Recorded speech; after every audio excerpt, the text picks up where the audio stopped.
ကျတော့ဒီနေ့ပေါ့နော်ဒီပု္ပ္ပာလေးကိုရှင်းပြမယ်စာမျက်နှာ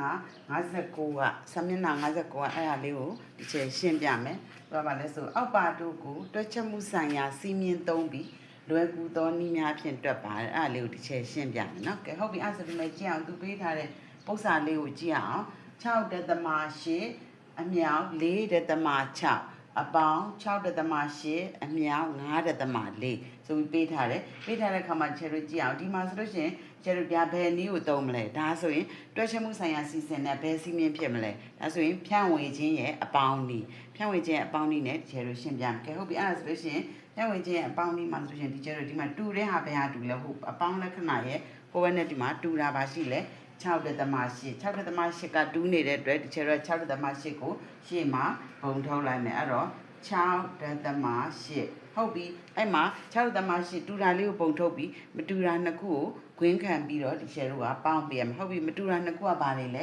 4.6နဲ့9.4 4.6နဲ့9.4ကိုဒီချယ်တို့ကဂွင်းခံပြီးတော့ပေါင်းပေးရမယ်ကဲဟုတ်ပြီ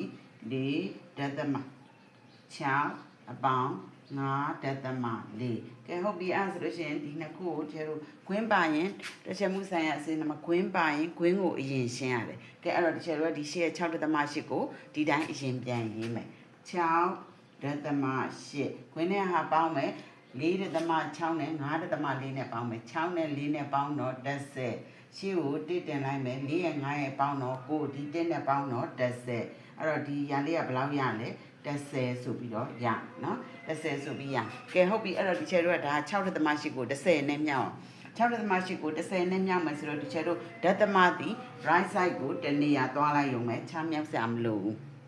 အဲ့တော့ဒီဓာတ်သမလေးဒီရှေ့ရဲ့ဒီနောက်ဆုံးကိုရောက်သွားမယ်အဲ့တော့အဖြေကဘယ်လိုဖြစ်မလဲ68အဲ့တော့အဖြေ